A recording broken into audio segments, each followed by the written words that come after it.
우리 이제 하나님 말씀 보시겠습니다. 신약성경 마태복음 1장 1절 말씀 보시겠습니다. 우리 하나님 말씀 신약성경 마태복음 1장 1절 말씀입니다.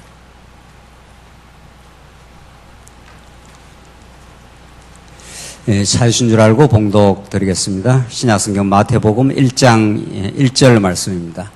예수 그리스도의 계보는 이러하다. 그분은 다윗의 자손이고 아브라함의 자손이다. 아브라함은 이삭을 낳고 이삭은 야곱을 낳고 야곱은 유다와 그의 형제들을 낳고 유다는 다메락에서 베레스와 세라를 낳고 베레스는 헤스론을 낳고 헤스론은 람을 낳고 람은 아미나답을 낳고 아미나답은 나손을 낳고 나손은 살몬을 낳고 살몬은 라합에게서 보아스를 낳고 보아스는 루벤에게서 오벳을 낳고 오벳은 이새를 낳고 이새는 다윗 왕을 낳았다. 우선 6절까지 봉독 드렸습니다. 오늘은 우리 6강 신약 전체 기간을 우리가 통해서 복음이 무엇인지를 우리가 살펴가도록 그렇게 하겠습니다. 우리는 지금 신구약 성경 전체 개관을 지금 살펴가고 있는데 우리 지난 시간까지 구약까지를 마무리하고 오늘은 이제 구약과 연결되는 복음서, 오늘은 전체 복음서를 중심으로 할 뿐 아니라 신약 성경 전체 개관을 우리가 살펴가도록 하겠습니다. 우리가 성경을 대면할 때마다 성경 해석학적 원칙이 있는데 성경의 어떤 부분도 부분에서 해석이 완료될 수 없다.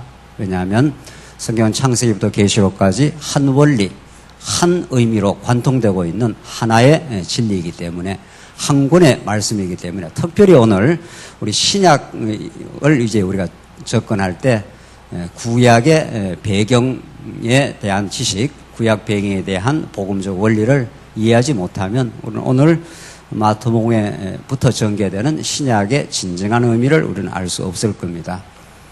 성경의 어떤 부분을 공부할 때마다 그 부분 자체를 지나치게 강조하면 사실은 전체 그림이 파괴되는 그런 큰 어려움을 낳게 되는 거죠. 우리가 아이들 얼굴 그림 그릴 때 눈이 있어야 될 그 자리에, 코가 있어야 될 그 자리에, 입이 있어야 될 그 정확한 그 자리에 적절한 비율로 있어야 전체 그림이 아름답게 이렇게 이루어지는 것처럼 성경 어떤 특정 부분을 특별히 더 강조를 한다든가 그렇게 될 때는 성경 전체 밸런스가 깨지면서 사실은 그런 해석적 어려움이 결국은 올바른 성경 해석은 올바른 신관을 낳기 때문에 하나님에 대한 그림, 하나님에 대한 진리가 이제 부서질 수가 있는 거죠. 그래서 정말 우리가 올바른 성경 이해라는 것은 그만큼 우리의 신앙의 정립이라고 하는 학문적 차원뿐만 아니라 우리 날마다 믿는 신앙의 올바른 양식을 위해서 결정적으로 중요하다는 걸 알 수 있습니다. 오늘은 이제 신약 전체 교관을 우리가 살펴가기 위해서 구약과 신약의 그 올바른 관련성, 여기에 대해서 우리가 서론적으로 이제 짚어들어가겠는데 이렇게 비유를 할 수가 있습니다. 구약과 신약이 어떤 관계를 가지고 있느냐. 우리는 너무도 많이 이 부분을 언약과 성취의 논리로 우리가 올바르게 이해해 왔는데 그 외국 영화 있지 않습니까? 외국 영화를 보면은 뭐 영어로 됐든 독일어 됐든 외국 영화를 보면은 우리가 외국어를 잘 알아듣질 못하면은 그 외국 영화만 봐서는 뭐 이게 이런 뜻인가 보다 대충은 알지만은 명료하고 정확한 의미를 모르는 거죠. 예. 그러니까 그때 우리 한글 자막이 그 영화 옆에 이렇게 뜨지 않습니까? 그 한글 자막이. 우리는 한글을 알기 때문에 그 영상만 가지고는 그게 뭐 대충 이 영화가 뭐 대충 이런 뜻이다. 이렇게 정도는 알 수 있지만, 짐작은 할 수 있지만, 정확하게는 모르는 거죠. 그러나 한글 자막이 딱 뜨면은, 이 그림이, 이 지금 영화의 흐름이 이런 의미를 가지고 있구나. 정확하게 우리 알 수 있는 거죠. 그러니까 영상과 자막 두 개를 같이 보는 거죠. 그런 것처럼 구약과 신약의 관계가 정확한 뭐 비유는 아니지만은 대략 그렇게 이해될 수가 있는 거죠. 구약은 장차 오실 메시아에 대한 모형이요 그림자이기 때문에 그 그림자의 실체가 신약에서 정확하게 나타나면은 구약과 신약이 두 개가 합쳐져야 정확한 명료한 의미가 하나님은 어떠신 분인가가 정확하게 떠오르게 되고 그 앞에 우리가 하나님을 신앙하게 되겠죠.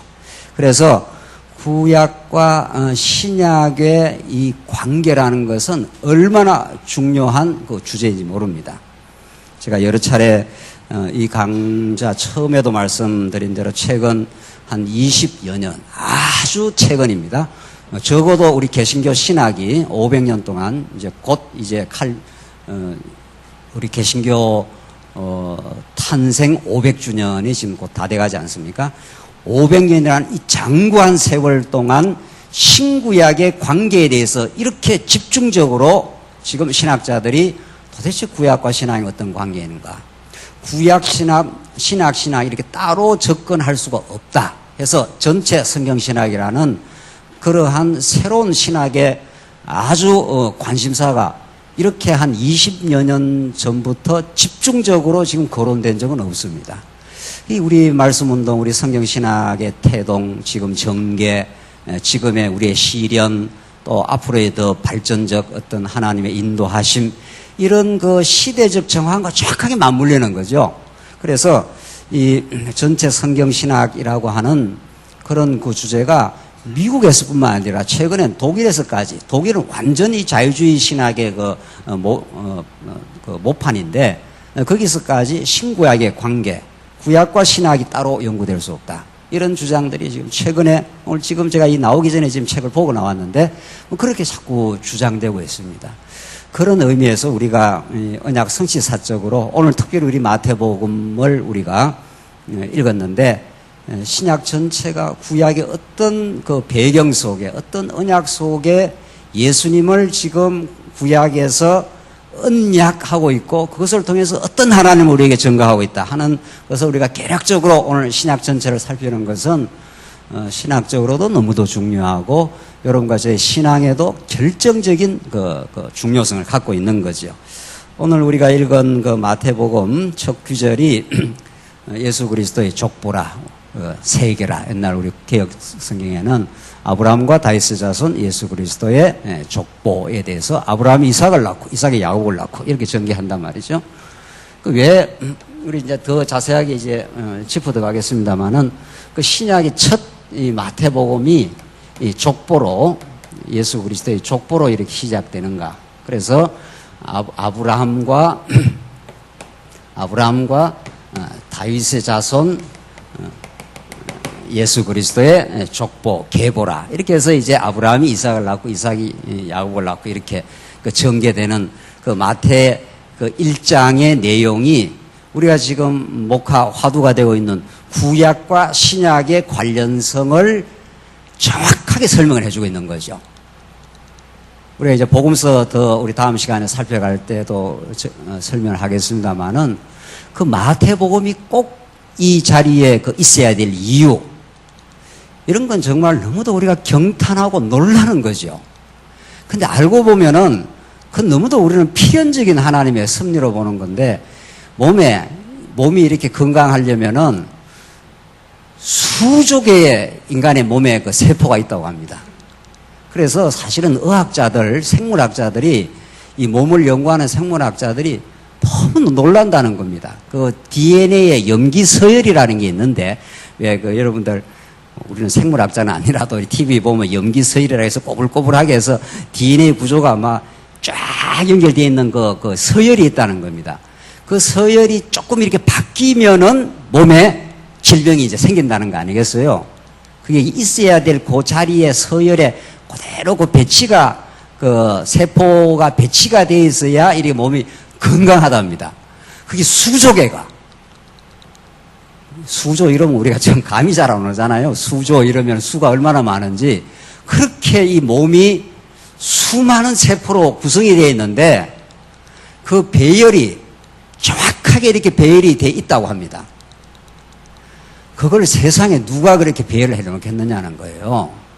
그게 자율 조정이 되고 있는데 몸에 그게 순서가 바뀌거나 그 중간에 뭐가 하나 삐끄러지거나 하면은 이렇게 병이 생긴다는 겁니다. 그래서 유전자 의학 하는 사람들이 그 배열을 이렇게 다시 이렇게 유전자를 검사해 가지고 그 삐뚤어진 걸 다시 정확하게 집어넣으면 병이 이제 회복이 된다는 거죠. 뭐 그런까지 지금 연구를 해 들어가고 있잖아요. 그러니까 한 몸이라고 한 유기체는 우주를 반영하는데, 그래서 동양 옛날에 사람들이 이 몸이 소우주라 그랬지 않았어요? 큰 천체를 연구하는 것이나 몸 하나 연구하는 거 똑같다는 거죠. 놀라운 통찰인데, 몸이 그렇게 정확한 배열과 있어야 될 그 자리에 그 세포가 있는 것처럼 하나님의 진리, 창세기부터 계시록까지 한 문장도 한 단어도 있어야 될 그 자리에 정확하게 있다는 겁니다. 그래서 마태복음 오늘 이 기자가 아브라함과 다윗의 자손 예수 그리스도의 족보라, 아브라함이 이삭을 낳고 하는 그 문장 하나하나가 정확하게 마태복음 첫 요 자리에 그 단어가, 그 문장이 축자적으로 영감되고 정확하게 이렇게 편집이 됐다는 겁니다, 이게. 그러니까 전에는 우리가 성경을 볼 때 뭐 그렇게 성경인가 보다 이렇게 했지만, 우리가 성경신학적으로 그렇게 이렇게 성경을 살펴보니까 이 구약이 정확하게 하나님께서 아담을 짓고 하나님에게 복 주시며 가라사대 하면서 이 복이 그대로 아브라함에게 이어져서 이 복이 성취가 구약적으로 되고, 이 전체가 오실 그 메시아를 이제 가리킨다는 것을 마태복음 기자가 아브라함과 다윗의 자손 예수 그리스도의 족보라 하면서 이렇게 이 마태 기자의 문장과 요 문법과 단어가 우리 몸의 모든 세포가 정확하게 그 자리에 있듯이 있다는 거죠. 그러니까 우리 머리카락 하나도 하나님께서 어떻게 하신다고요? 예? 다 세신바 되시고 참새 한 마리도 하나님이 허락하지 않으면 떨어지지 않는다는 겁니다. 그런 그 성경의 가르침, 성경 자체의 그런 배열, 여기에 하나님의 기가 막힌 하나님의 주권과 은혜와 그 섭리가 이 말씀 속에 배어 있는 거죠. 그리고 우리가 성경을 성경이 이렇게 되어 있구나 하면서 놀라는 그 자체에 머무는 게 아니라 진짜 하나님의 주권과 그 작정하심에 빈틈없고 오차 없는 그 필연적 섭리대로 이렇게 성경이 되어 있다는 겁니다. 그렇게 되어 있는 걸 믿으면은 우리의 삶도 어떻다는 거예요? 우리 교회도 어떻다는 거예요? 이거 뭐 애누리 없는 하나님의 작정하신 그 오차 없는 섭리라고 우리가 믿어지는 거죠. 그래서 우리가 그런 하나님을 믿으면 우리가 교회의 여러 가지 일들, 우리 인생에 어떤 닥치는 여러 가지 일들, 이런 것들이 우리를 많이 놀라게도 하고 현실적으로 당황스럽게 하는 일이 생기지만, 이런 말씀을 진짜 깨달으면 오늘 마태 기자가 구약 전체의 그 언약 성취의 섭리를 딱 묶어가지고 마태복음 1장 1절에다가 이렇게 기록을 해놓고, 하나님 마태복음을 누가복음 뒤에다가 혹은 요한복음 뒤에다가 붙여놓은 게 아니라 어디다가, 이 자리에다가 하나님께서 머리카락 하나도 세신바 되신 하나님의 그 치밀하신 주권과 작정하심이 그렇게 해놓았다는 겁니다. 이렇게 해도 놀라질 않아요. 하도 이야기를 많이 들어가지고 우리는. 그런데 이거는 정말 놀라고 경탄하고, 그래서 확신하고 그러는 겁니다. 맞아, 우리 인생의 모든 역사의 그 진행이 오늘 있어야 될 일은 꼭 이렇게 발생을 하는 겁니다. 어제 있어야 될 일은 꼭 그렇게 발생한 거고, 내일 있어야 될 일은 내일 어떻게 해요? 발생할 것이라 이렇게 믿는 거죠. 그 성경 읽고 그걸 믿어줘야 성경을 제대로 공부한 이유가 있는 거 아니겠어요? 그렇잖아요? 그게 하나님이고 살아계심의 역사고 하나님 역사를 주관하신다는 거니까. 그래서 우리 정말 그 성경신학이 대단하다, 뭐 또 더 나가서 성경이 대단한 거죠. 근본적으로 성경이 이렇게 돼 있는 걸 성경신학적 관점에서 이제 밝혀낸 거 아니겠어요? 그러니까 우리는 정말 성경이 정말 대단하다. 그러면 성경이 대단하다는 건 1차적 이해고, 궁극적 우리가 목표는 성경이 보면 하나님이 정말 대단하신 분이시다. 정말 구약 전체를 싸잡아가지고 신약에서 이렇게 엮어주면서 하나님이 당신의 섭리를, 신약적 섭리를 지금 또 해가고 있는 거 아니겠어요? 그러니까 오늘 우리 구약과 신약의 이 관계 문제를 우리 그렇게도 많은 사람들이 지금 찾아보려고 애를 쓰는데, 우리는 마태복음 오늘 이 본문 하나를 가지고도 아하, 정말 하나님이 살아계시는구나 우리 알 수 있다는 겁니다. 그래서 조금 더 들어가 봅시다. 그래서 이 마태 기자는 신약을 여는 첫 관문에서 왜 이 구약을 거론하면서 예수님의 족보를 밝히느냐 하는 거죠. 이제 구약과 신약의 관계를 지금 마태가 지금 거론하는 거 아니에요. 아브라함과 다윗의 자손, 이 자손 하는 거, 이거 구약에서 어마어마하게 신학적으로 중요한 말 아닙니까? 자손 언약 했을 때 똑같은 자손, 제라, 시, 생명, 이게 다 그런 겁니다. 아브라함과 다윗의 자손, 이제 예수 그리스도의 족보라. 이렇게 첫 문장이 이렇게 진행되는 거 아니에요. 그러니까 당연히 마태 기자는 구약 전체와 구약과 신약의 관계를 딱 이렇게 묶어가지고 딱 1장에다 이제 못을 받고 있는 거니까. 자, 그러니까 우리가 너무도 잘 아는 대로 아브라함이 이삭을 낳고, 이삭이 야곱을 낳고, 야곱은 유다와 그 형제들을 낳고, 이렇게 이제 이 족보가 이렇게 진행이 된다는 거죠. 그래서 아브라함, 우리가 이삭, 야곱, 이게 우리가 이게 선민의 열조입니다. 이 선민의 열조는 아담, 인류의 시조와의 언약을 전제하고 있는 거죠. 그래서 여기서부터 이제 그 마태 기자가 아담은 구약의 더 원형이고 진짜 이스라엘 구약의 역사는 이제 아브라함부터 시작하는 거니까 아담부터 아브라함까지는 하나의 원형적인 역사인 거죠. 근본 실체적인 언약이고 요거는 이제 모형이니까 여기서부터 이제 구약 이스라엘 역사가 시작되는 거 아니에요? 하나님이 아브라함 한 사람을 불러내 가지고 큰 민족을 이루겠다. 네가 복의 근원이 된다. 한 대로 이제 진짜 복의 근원으로 하나님이 한 인생에서 이삭을 낳고 야곱을 낳는 아브라함, 이삭, 야곱의 하나님 하면서 계속 이스라엘 후대 역사에서 아브라함, 이삭, 야곱을 늘 회자하고 늘 기억하고 늘 이걸 부각을 시키지 않아요. 하나님 이때 약속하신 하나님이 후대 역사에서 그대로 성취를 해나가시는 여호와시다. 지금 그 말인데 그 모든 구약의 역사를 마태가 정확하게 알고 있는 거죠. 그렇잖아요.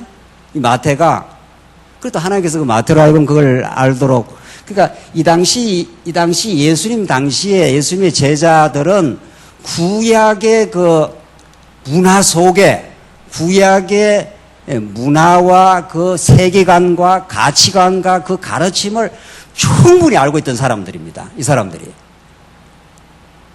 쉽게 말하면은 서두에 비유를 드는 대로 그 영화의 영상이 계속 진행되고 있는 거죠. 그 이제 한글 자막이 딱 뜨면은 아하 이 말이었구나 하는 걸 이제 깨닫는데 예수님 당시에 그 수많은 학자들, 사두개인들, 바리새인들, 서기관들, 장로들 이 사람들은 구약의 영상을 보고 자막을 못 본 거죠. 자막을 못 보고 자기 마음대로 해석을 해버린 사람들입니다. 이 사람들이. 사두개인들, 바리새인들 이런 사람들이 구약을 달달달달달 외운 사람. 그러니까 사도 바울이 내가 히브리인 중에 히브리이고 내가 바리새인 중에 뭐라 그럽니까? 바리새인이어서 율법의 의로는 흠이 없는 사람이라. 이제 사도 바울이 바리새인 아닙니까? 그 사람은 율법을 환히 깨달고 지금도 21세기도 지금 유대인들은 구약을 흔히 어릴 적부터 그 토라를 가지고 모세 오경을 가지고 그래가지고 계속 토론하고 계속 외우고 그게 그 사람들이 어릴 때부터 교육이에요. 그래도 그 사람들은 유대교는 진리에 이른다 못 이른다? 못 이릅니다. 그 사람들은. 구약을 달달달달달달 다 외워도 바리새인들이 이렇게 된 거죠. 그 정도로 이 당시에 유대 사회는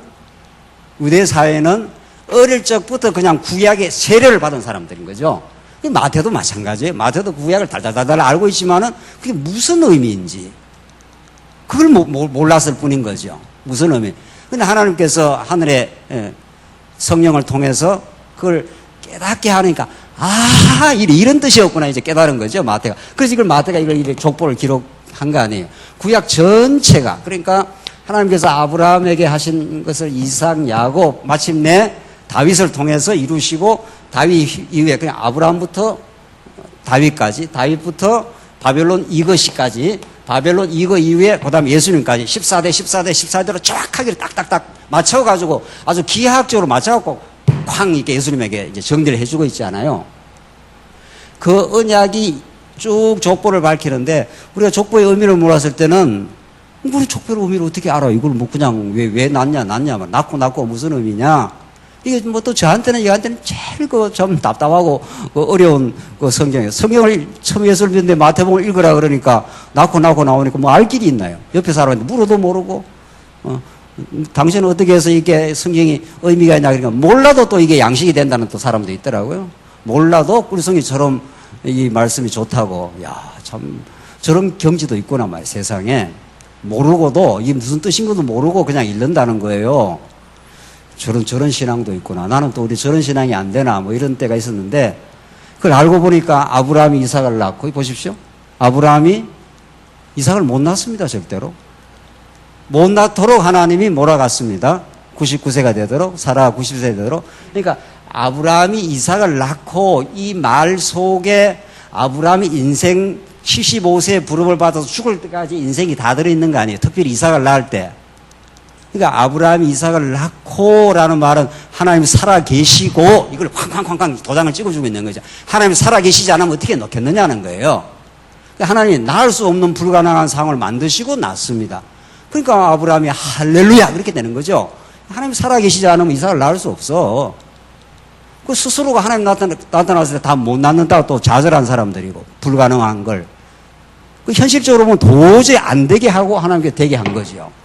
예수님 십자가 죽고 살아날 수 없어요. 제자들 싹 다 도망쳤습니다. 그리고 나서 3일 만에 부활을 한 거죠. 그러니까 십자가와 부활은 하나님이 살아계심에 이것처럼 확정이 없는 거죠. 그러니까 아브라함이 이삭을 낳고라는 이 말, 이 문장 한 귀절 속에 어마어마한 신학적 의미를 담고 있는 거죠. 이삭은 어떻습니까? 이삭이 야곱을 낳는 건 어떠냐 말이죠. 이삭의 스토리는 아브라함보다 훨씬 적고 야곱보다 더 적지만은 이삭 스토리도 만만치 않습니다. 이삭이 이 땅에서 살아 존재하는 건 하나님의 주권과 능력과 은혜였습니다. 왜? 이삭이 창세기 몇 장이죠? 창세기 26장이네요. 창세기 26장에서 이삭이 복을 받아갖고 장성했다고 되어 있지 않습니까? 그러니까 블레셋 옆에 사는 원주민들이 놔둘 리가 없죠? 그래서 그 유명한 느호보 사건이 생겨나지 않습니까? 그래서 복 받아가지고 막 소출이 막 100배나 더 창성하고 거부가 되지 않습니까? 이삭이. 그러니까 이걸 놔둘 리가 있나요? 그래서 블레셋 사람들이 이 이삭을 어떻게 합니까? 이삭과 그 가족들을 추방을 안 시킵니까? 그 자리에. 추방을 시키려고 우물물을 어떻게 한다고요? 메워버립니다. 이삭은 못 삽니다. 이게 절대 못 삽니다. 아브라함이 이삭을 낳을 수가 없고요. 인간적으로. 이삭이 이 땅에서 견딜 수가 없습니다. 하나님이 또 그렇게 만들어 가시는 거죠. 그래서 아브라함이 이삭을 낳고 이삭이 야곱을 낳고 이 말 속에 어마어마한 사건이 들어있는 거죠. 어떤 사건? 이삭이 그 땅에서 블레셋 사람들의 우물물을 이렇게 막아버린다는 것은 그 당시에는 어떤 의미를 갖고 있습니까? 죽으라 이런 뜻입니다. 살 수 없으니까 쫓겨 먼 땅으로 이렇게 이주를 하게 됩니다.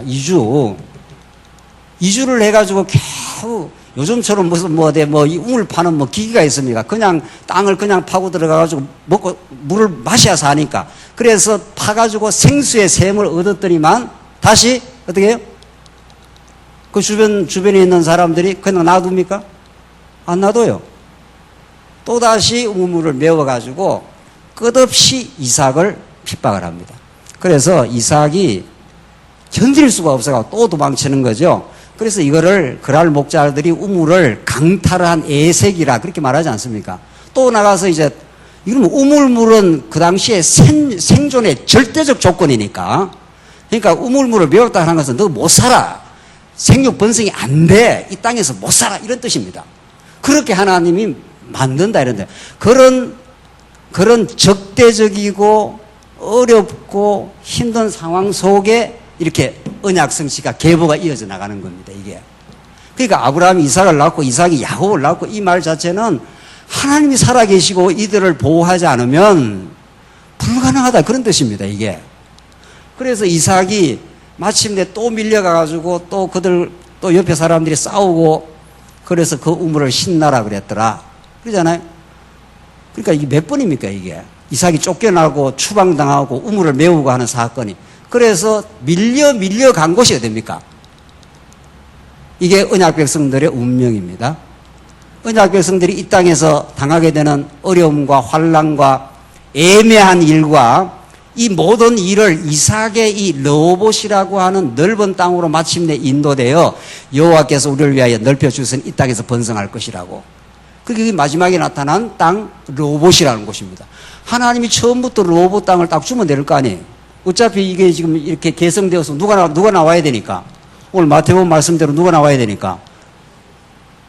하나님의 아들, 구약에서 그렇게 예언된 메시아, 그리스도가 그 계보, 언약의 계보, 이 생명의 계보를 타고 등장하여 하나님을 증명하게 돼 있는 거니까. 그럼 뭐 그냥 그렇게 계보를 이어가면 될 거지. 이렇게 아브라함 사건도 구구절절합니다. 이삭도 구구절절합니다, 이게. 그렇게 해서 마지막에 밀려서 쫓겨가서 얻은 땅이 르호봇이라고. 널찍한 땅을 하나님 얼마나 얇습니까? 그냥 처음부터 널찍한 땅으로 가고 이방 대적들은 좀 없애고 뭐 이렇게 해야 될 것 같단 말이죠. 우리가 생각할 때는 그렇게 안 한다는 겁니다, 하나님께서. 그래야 이삭이 이렇게 우리는 우물물을 옆에서 다 메워버리고 죽으라고 하는 거니까, 죽여버리려고 하는 거니까, 그래서 추방당하고 또 우물물 메워서. 그러나 하나님께서 우리 가족들을 번성하도록, 자손을 번창하도록 보호하셨다. 그렇게 되는 거 아닙니까? 그래서 야곱을 출현하게 되는, 야곱의 사건이 이제 출현되는 거죠. 야곱은 어떻습니까? 야곱은 복받고부터 인생이 너무도 험악한 세월을 그때부터 보내기 시작합니다. 그래서 20년 동안 쇠가 빠지게 고생하고, 그래도 하나님께서 복은 주어가지고 많은 재산을 가지고는 돌아오는데, 그때 딱 에스가 기다려가지고 죽었구나 이래 되는 거죠.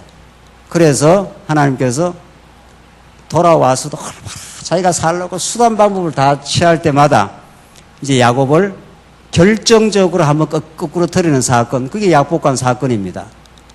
그래서 하나님과 야곱이 씨름해갖고도 안 집니다. 그만큼 인간의 타락한 죄성은 하나님한테, 하나님이 꺾어놔야 꺾이지, 어떤 인간도 하나님이 안 꺾어놓으면 안 꺾입니다. 그래서 환도비를 쳐버려가지고 그냥 절름바디를 만들어버린 거 아니에요. 그래서 지팡이를 짚고 평생 히브리서 표현대로 살도록, 하나님 의지하지 않으면 못 살도록 그렇게 하나님이 야곱의 인생을 꺾어서 이스라엘이라 해주겠다, 네가 하나님을 이겼다 해준다, 이렇게 야곱이 아주 하나님 앞에 아주 지독합니다. 이게 우리 인생의 모습인 거죠. 하나님이 꺾지 않으면 우리 인생이 안 꺾입니다, 절대로. 그러니까 하나님께서 그런 과정을 통해서 아브라함, 이삭, 야곱으로 이어지고, 요 야곱에서 이스라엘 국가의 기초가 탄생된 거 아닙니까? 이스라엘이라는 그 국가가. 그래서 이 계보를 타고 70명이 들어가서 수십만, 60만 대군으로 땅 정복 이후에 다윗 왕이 나라를 세우는. 그러니까 요 아브라함, 이삭, 야곱 사건만 보더라도 이렇게 계보가 이어지는데 하나님이 개입하고 하나님이 보호하지 않으면 불가능하다, 그 말입니다. 그러니까 그걸 마태 기자가 그냥 쫙 한마디로 묶어가지고 아브라함은 이삭을 낳고 이삭은 야곱을 낳고 말은 그렇게 하지만은 여기에 어마어마한 하나님의 보호하심, 함께 하심, 그들을 지켜주심, 언약 백성들을 인도해 가심, 그 말이 이 마태복음 족보 속에 알랄이 박혀 있는 거죠. 그 마태는 이 구약 전체 역사를 그렇게 알고 기록을 하는 거 아니에요. 그렇죠? 그러니까 이 마태 이 기자의 이 족보를 보면은 우리가 영화의 한글 자막을 보듯이, 맞아, 이게 진짜 하나님 살아계신 일이야. 이렇게 하나님께서 한번 약속한 아브라함, 이삭, 야곱을 통해서 이어지는 이 계보를, 그렇게 하나님께서 약속한 대로 다윗 왕국을, 이제 다윗 왕국의 그 그림자보다 더 우월하신 진짜 하나님 나라를 예수를 통해서 이 땅에 실현을 하겠다 하는 큰 서곡이 마태 이 기자로부터 이제 시작이 되는 거죠.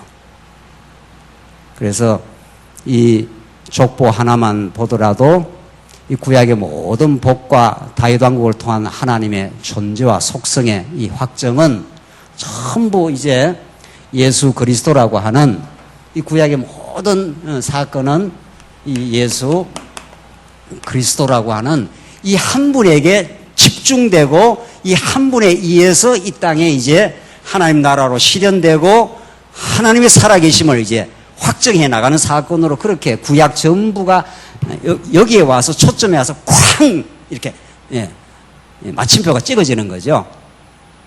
그래서 마태 기자가 구약과 신약의 관계를 그렇게 설명하고 있는 겁니다. 우리는 그 예수 그리스도의 지체가 된 거죠.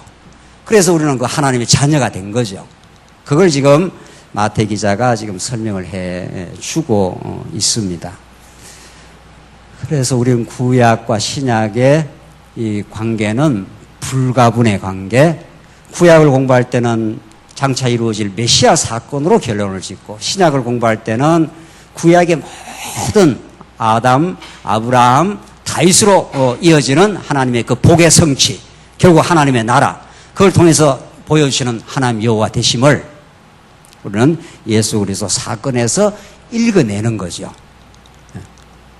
그래서 마태가 그렇게 시작을 하는 거죠. 우리 다음 시간에는 더 이제 복음서를 살피겠습니다만은 이제 이런 구약과 신약의 관계, 우리가 처음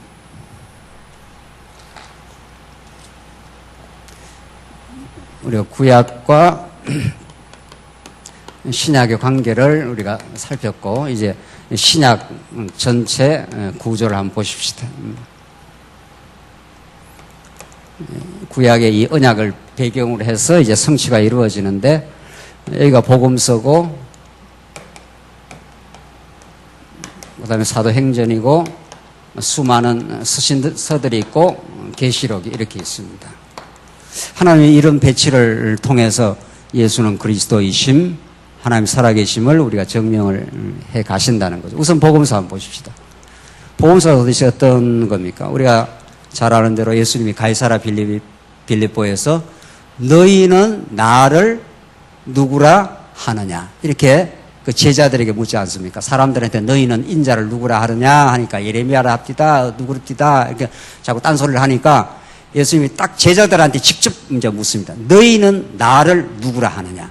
이 질문처럼 세상에 근본적이고 궁극적 질문은 없는 거죠.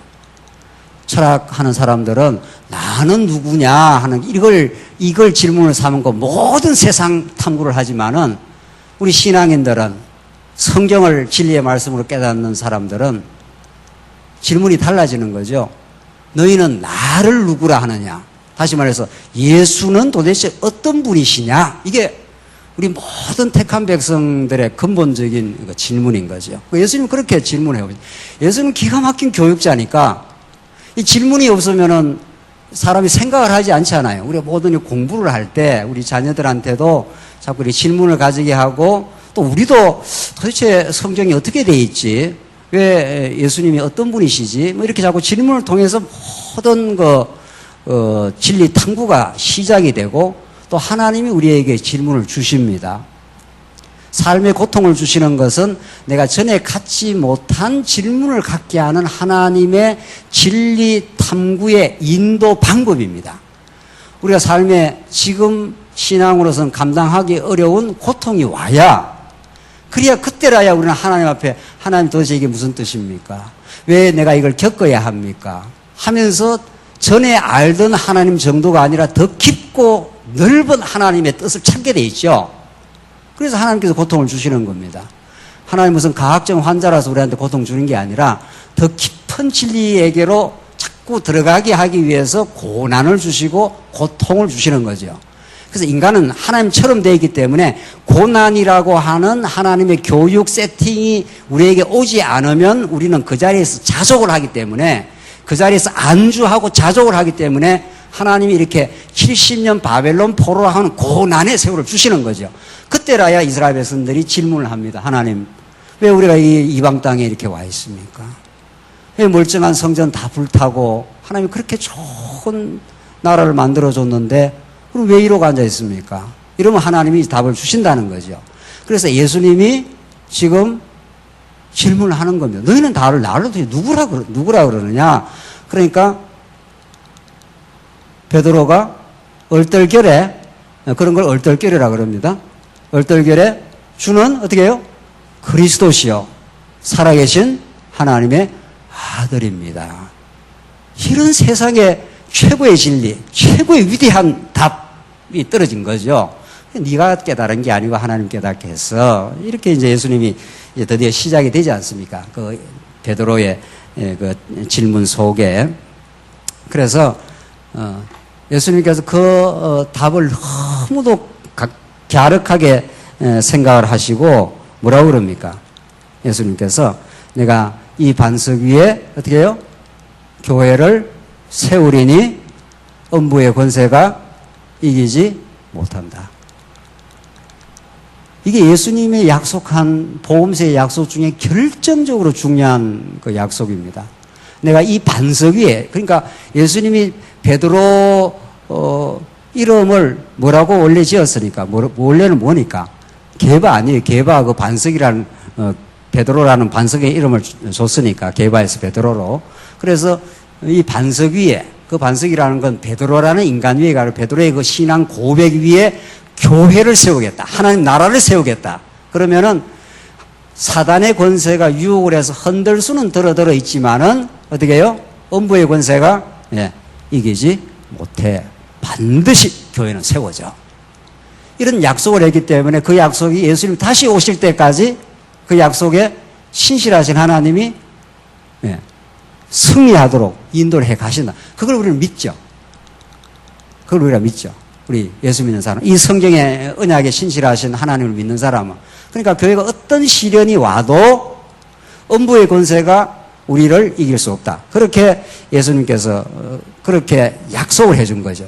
그런데 지금 우리는 그렇게 이 말씀을 그렇게 이제 성경 전체를 알고 깨닫지만은 이 베드로는 그 말을 그 진리를 알았습니까? 몰랐습니까?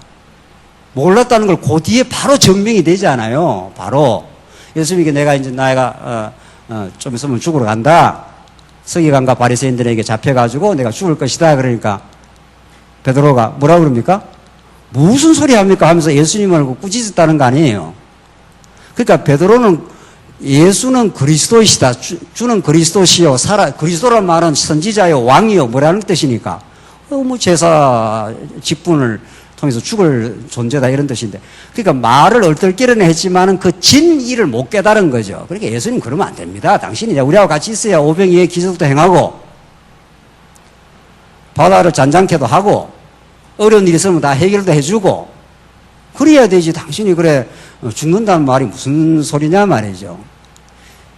그러니까 베드로가 그랬다는 거죠. 베드로는 진짜 그 말은 그렇게 했어도 그 진의를 깨닫지를 못하는 겁니다.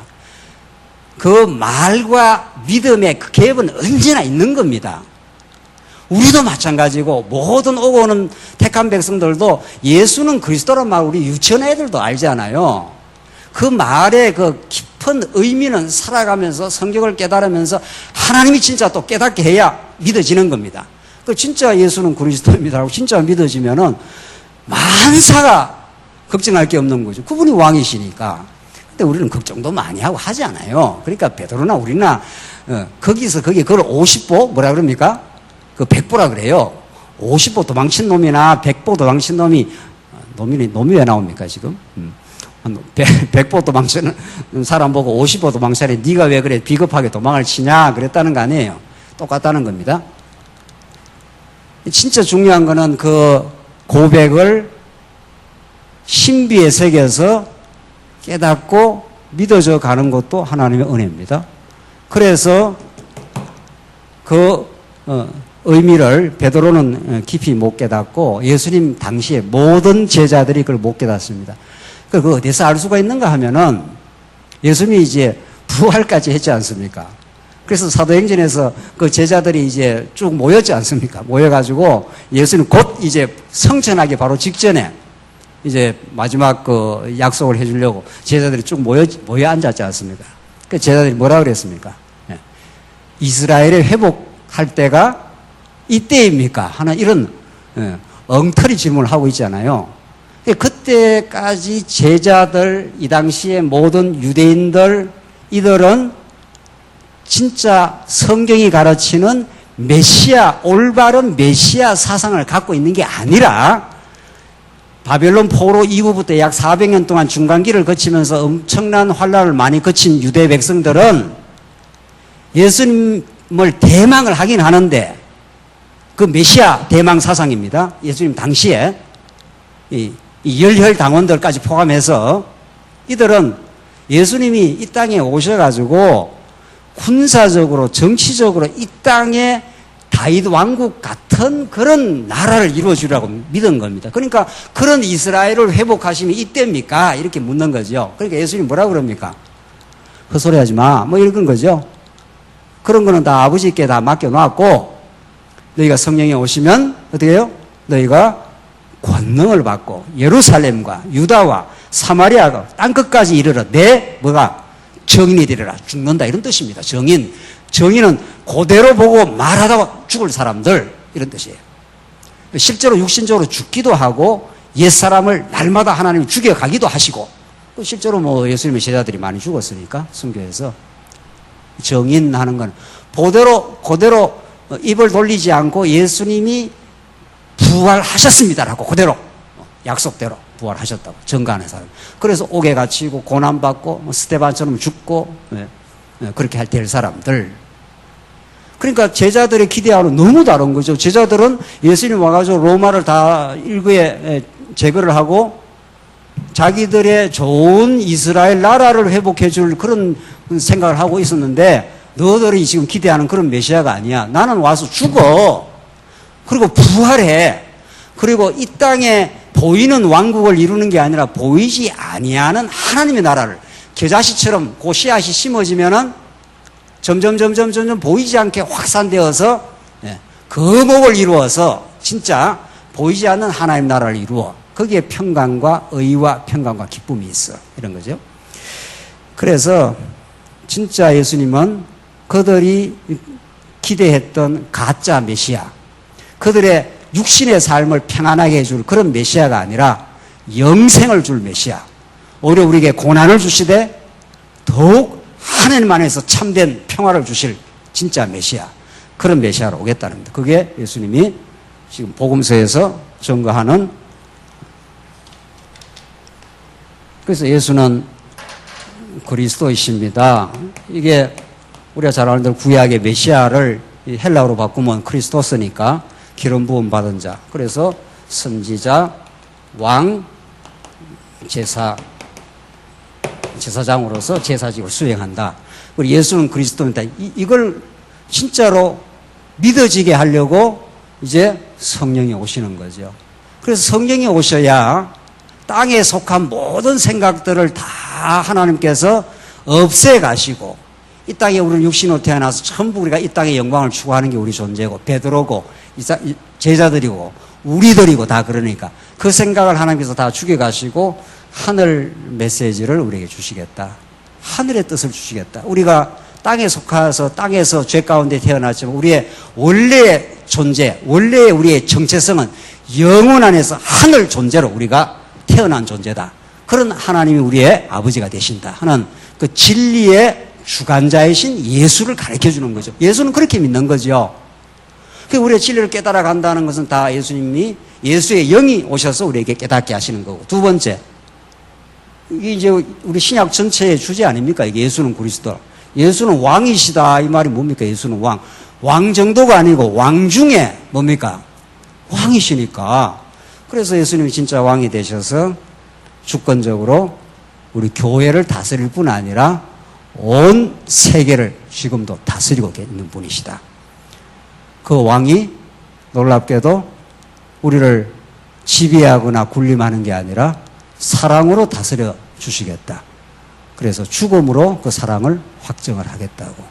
세상에 이런 놀랍고 기쁜 소식을, 세상 어떤 거하고도 바꿀 수 없는 최고의 기쁜 소식을, 굿뉴스를 우리에게 가르쳐 준 게, 내가 만왕의 왕이지만은 하늘 보좌에서 하나님과 동등 권세를 가지고 있지만은 그 자리를 비워 이 땅에 와서 너희 같은 죄인을 위해서 내가 대속의 죽음을 죽어주겠다고 그렇게 말씀하신 분이에요. 그래서 너희를 섬기러 왔노라고. 그게 메시아라고. 너는 이 땅에 속한 이스라엘 국가를 회복해가지고 너희들이 떵떵거리고 너희들이 보란 듯이 그렇게 살고 싶지만 내가 성령이 오시면은 너희가 하늘의 권능을 얻고 예루살렘과 그 당시 유대인들이 절대로 예루살렘 안 떠납니다. 그 당시 유대인 중심주의. 예루살렘이 어떤 곳입니까? 모든 이방에서 다 예루살렘으로 와서 예배와 경배를 드렸지 않습니까? 그 우리 사도행전 2장에 온 그 이방에 있던 사람들이, 그러니까 그 당시에 유대인이라는 것은 자기들이 세계의 중심이고 그 사람들만 하나님의 선민이고, 이방인은 인간도 아니에요, 사실은. 그러니까 베드로까지도 이방인 가서 복음을 전하라 하니까 멈칫멈칫 했지 않습니까? 복음을 깨달았던 베드로까지도. 먹어도 돼. 그래서 하늘에서 그 환상이 나와서 베드로가 그걸 먹지 않으려고 그러잖아요. 먹어. 그거. 더러운 거 아니니까 먹어. 그렇게 해서 이방제 선교가 시작돼요. 그러니까 예루살렘이라는 곳은 우리 이제 역사적 이제 해석을 좀 해야 되는데 너무도 자기중심적입니다. 모든 사람들이 예루살렘으로 와야지 예루살렘에서 밖으로 간다는 건 있을 수 없는 일이에요. 그래서 구약의 이방인에게 복음이 전파된다는 이 메시지는 이사야서도 그렇고 뭐 계속 그 이방인에게 복음이 전파될 것이라는 것은 이건 하나님의 주권과 은혜가 아니면 설명할 길이 없습니다. 왜? 이 당시의 역사적 배경을 보면은 유대인 중심주의 이들은. 그러니까 예루살렘에서 밖으로 나가야지 않아요. 밖에서 예루살렘 와야 된다고 믿는 사람들이. 그런데 예루살렘과 어디로요? 유대와 어디로? 사마리아. 그것도 사마리아가 어떤 곳이에요? 사마리아가 도대체 제일 유대인들이 혐오하는 땅. 그렇잖아요. 북이스라엘이 막 아수르가 와서 다 혼혈족이 된 사람들. 그러니까 예루살렘과 유다와 사마리아와 어디까지 땅 끝으로 복음이 전파된다는 걸 이 당시에 유대인 중심 세계관을 갖고 있는 사람은 상상을 할 수가 없죠. 하나님이 예수를 그걸 확 뒤집어 버려가지고 그렇게 복음이 전파시키겠다는 거죠. 그래서 성령이 오시는 거죠. 오늘 결론인데, 자, 보십시다. 자, 그래서 우리 복음서는 진짜 예수님의 정체성, 그는 도대체 어떠신 분인가? 그는 그리스도인데 선지자 왕 제사직을 수행하여 하나님의 5대 속성을 선지자 왕 제사직을 통해서 이렇게 보여주는 겁니다. 왕이라는 건 전능성, 그 주권성 뭐 이런 거예요. 그렇잖아요? 제사직이라는 건 그의 신실하심, 자비하심 이런 걸 보여주는 거고, 영원하심 뭐 다 포함되는 거고. 그러니까 예수가 그리스도라는 것은 우리가 무슨 주문처럼 외우는 말이 아니라 이거야말로 우리의 생명과 여기에 우리의 모든 운명과 우리의 미래와 우리의 진정한 행복과, 그렇게도 세상 사람들이 행복 신도롬에 빠져가지고 지금도 행복을 찾아서 지금 허우적대는데 우리는 이걸 믿는 순간부터 그냥 행복이에요, 사실은. 우리는 진리 선지자이신 예수를 통해서 진리를 깨닫고 왕의 통치 속에 살고 있고 그 왕이 우리를 죽겠다는데 우리를 위해서 뭐 그게 우리의 진리고 그게 복의 근원인 거죠. 그러니까 예수님이 내가 마태복음 5장 1선 처음 선지자로 심령이 가난한 자는 어떻게 해요? 복이 있나니 그러잖아요. 이 신령한 복 등등등등 핍박을 받는 자가 복이 있나니, 애통하는 자 복이 있나니, 이 땅에서 많이 죄 때문에 고통받고 울고 몸부림친 사람들이 예수를 만나는 거 아니에요, 우리가 다. 그렇잖아요? 예수 그냥 안 만납니다, 절대로.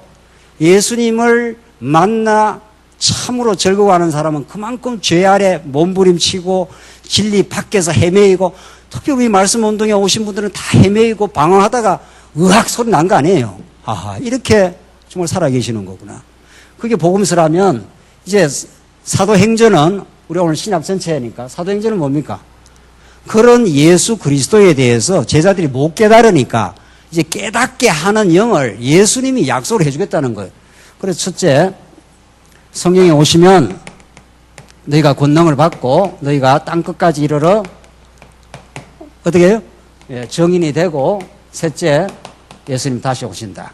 요게 우리 신약 전체를 풀어가는 프레임인 거죠. 틀인 거죠.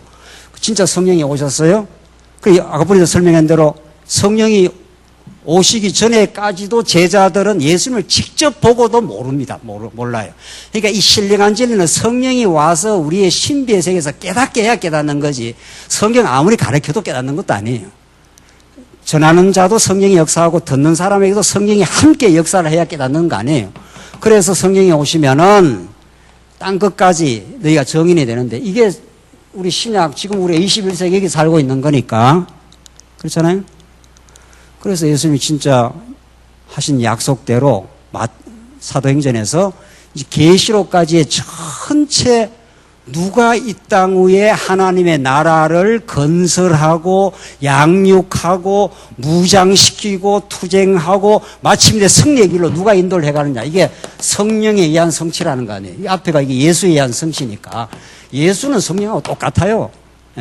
예수는 이렇게 육으로 나타난 하나님의 아들이고, 성령은 영으로 지금 역사하는 하나님 자신인 거죠.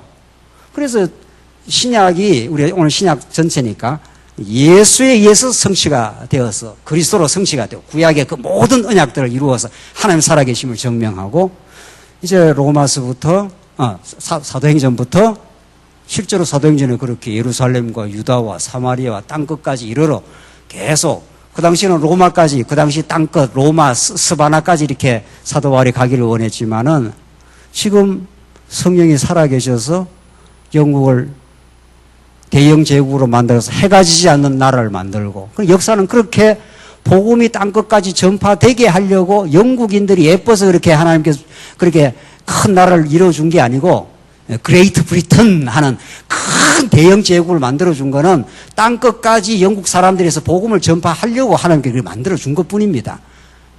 그러니까 세상 모든 만사는 하나님의 언약 백성들의 진리 깨달음과 이 땅 위에 하나님 나라를 세우기 위해서 모든 게 움직이고 있는 거죠. 그리고 우리가 얼마나 진짜 주인공은 하나님이시고 예수님이고, 우리는 그 역사 드라마의 주인공에 붙은 뭐예요? 주인공인 거죠, 우리가. 그렇잖아요? 그래서 영국이 그렇게 해가 지지 않는 나라로 온 세상을 거의 식민지화 시키면서, 물론 나쁜 짓도 많이 했어요. 영국 사람들 나쁜 짓 한 건 이루 말할 수가 없습니다. 이거 선악을 하나님께서 병행해서 이제 움직여 나가시는데, 그래서 미국이란 나라도 탄생한 거 아니에요. 미국이란 나라가 다 영국 사람이 넘어가서 다. 그래서 미국이 20세기에 어마어마한 선교사를 보냈다는 거 아닙니까? 지금은 누가 선교사를 제일 많이 보내고 있습니까? 이 조그마한 나라, 우리 한국이 중국에 가면은 한국 선교사가 발에 치일 정도로 많다는 겁니다. 필리핀 가면 막 한국 선교사들 나가라 할 정도로 그렇게 많다고 합니다. 실제로 많고요, 가보면. 그게 이게 하나님께서 땅끝으로 복음을 전파하기 위해서 하나님이 성령께서 이 지구상의 역사도 그렇게 만들어 가십니다. 언제 한국이 이렇게 잘 살았습니까? 우리가 40-50년 전에 이게 잘 살게 하는 이유가 있다는 거죠. 잘 먹고 잘 사는 거 얼마 못 삽니다, 우리. 그러나 하나님께서 그대로 여건이 되어서, 그래야 하나님께서 중국으로, 필리핀으로, 인도로 그렇게 가려면 그런 그 모든 배경 힘을 타고 나가는 거 아니겠어요, 전부. 그렇잖아요. 비행기라도 타야죠, 뭐 필리핀 가서 복음을 전하지요. 그러니까 만사는 하나님의 언약을 이루시는 하나님의 작정하신 배경이요, 그 핵심에 하나님의 백성이 딱 들어있는 거죠. 그러니까 루디아 한 사람을 만나고 바울로 하여금 루디아 한 사람을 만나서 빌립보교회가 탄생되는 것은 서구 구라파 교회 탄생의 출발입니다, 그게. 그러니까 한 사람 숫자 세알이고 뭐 어쩌고 저쩌고 하지만은 한 사람 안에 역사하신 그 진리는 한 나라의 운명을 바꾸어 놓기도 했습니다, 실제로. 그 중요한 것은 하나님 살아계심입니다. 그래서 진짜 성령께서 이렇게 이 땅 위에 하나님 나라를 세워가는 일은 지금도 가열차게 이루어지고 있습니다. 우리가 열심히 안 낼 때 중국 사람들이 지금 이미 아랍권으로 복음 전파하려고 준비하고 있어요, 지금. 중국 사람들이. 중국은 지금 복음을 받아들인 지도 얼마 안 되고 우리처럼 이렇게 성경을 체계적으로 모르는데도 아랍권으로 누가 갈까? 우리가 간다고 그래요, 중국 사람들이. 그렇게 우리 장안주한께 우리 말씀운동 밖에도 하나님의 도도한 역사가 있습니다, 지금. 하나님 우리에게 정말 복을 주셨다면은 이 도도한 역사의 흐름 속에 정말 성경적인 복음, 정말 진리다운 진리, 이것이 우리만 가지고 있기는 너무도 안타깝고 우리가 너무도 그 복음을 많이 누린다면은 그 누리는 복음이 넘어가겠죠. 그러니까 천국을 누리지 않고 천국을 전할 수가 없어요. 절대로 불가능해요. 하나님이 우리에게 천국의 기쁨을 누리는 그 감격이, 그게 영적 파급력으로 이렇게 넘어가는 거죠. 언제나 복음 전파는 그랬습니다. 내가 너희들 말 들어야 되는지 하나님의 말씀을 들을지 너가 판단해. 날 죽여! 이렇게 된 거죠, 베드로가. 베드로는 원래 그런 사람이 아닙니다. 예수님 잡혀갈 때 3번이나 부정했던 사람입니다. 나는 예수 그 인간 잘 모른다고 이렇게 저주했던 인간이에요, 베드로가. 그런데 그렇게 베드로가 담대해지는 것은 성령의 역사와 하나님의 주권적 깨달음이 아니면 설명할 수가 없습니다. 그렇게 이 땅에 죽음을 통과하면서 순교의 피를 흘리면서 생생한 하늘의 미랄이 떨어져서 죽지 않으면 그대로 있지만 정확하게 예수님이 십자가에 죽으심으로 그 씨앗이, 그것이 오순절이 뭡니까? 구약의 77절 아닙니까? 구약의 6월절이 예수님의 죽으심이고 여기 씨앗이 뿌려지고 생명의 씨가 죽음으로 뿌려지고 77절이 오순절인데 구약에는 77절 혹은 초실절 혹은 맥주절 똑같은 말이에요. 첫 열매로서 예수님이 부활하셔서 그 부활 이후에 성령이 오셔야 그 생명의 역사가 일어나는 겁니다. 생명의 역사. 이론의 역사가 일어나는 게 아니고 이 진리의 말씀은 이게 무슨 세상 이론입니까 이게 분석이나 해야 되는 그 이론이냐 말이죠. 성령이 이 진리의 말씀을, 생명의 말씀을 가지고 하나님의 백성의 씨앗을 심겨 놓으면은 부활하듯이 예수님이, 우리가 죽었던 우리가 부활하고 부활의 생명을 힘입어 그래서 땅끝으로 복음이 그렇게 전파될 것입니다. 이게 성령이 하시는 일이고 예수님 다시 오셔서 수장절날, 구약 절기 가운데 마지막 수장절날 모든 하나님의 백성들을 다 불러 모아서 하나님께 바치는 그날 새하늘과 새 땅에 이루어지고 역사는 종결될 것입니다. 신약 성경은 그렇게 로마서부터 마지막 승리의 날까지 많은 하나님의 백성들을 고난 속에 두시지만 하나님이 오셔서 철장 권세를 가지고 질그릇 때려 부수듯이 사단을 무정의에 다 때려 넣고 우리가 승리하도록 그렇게 하시겠다. 이게 신약 전체 프로그램입니다. 하나님 이렇게 살아계시고 지금도 21세기 오늘 우리의 교회 현장 속에 역사하셔서 그 하나님 살아계심을 보여주고 계십니다. 기도하십시다. 자비하신 하나님 아버지 은혜를 감사합니다. 오늘도 우리가 함께 하셔서 언약을 신실하게 이루시는 우리 여호와 하나님 예수 그리스도를 우리 안에 보내주시고 우리 교회의 머리가 되어주셔서 감사합니다. 우리 교회를 지키시고 새롭게 갱신하게 하시고 더 강건한 복음 전파에 우리 도구들이 다 되게 하시옵소서. 예수님 이름으로 기도하옵나이다. 아멘.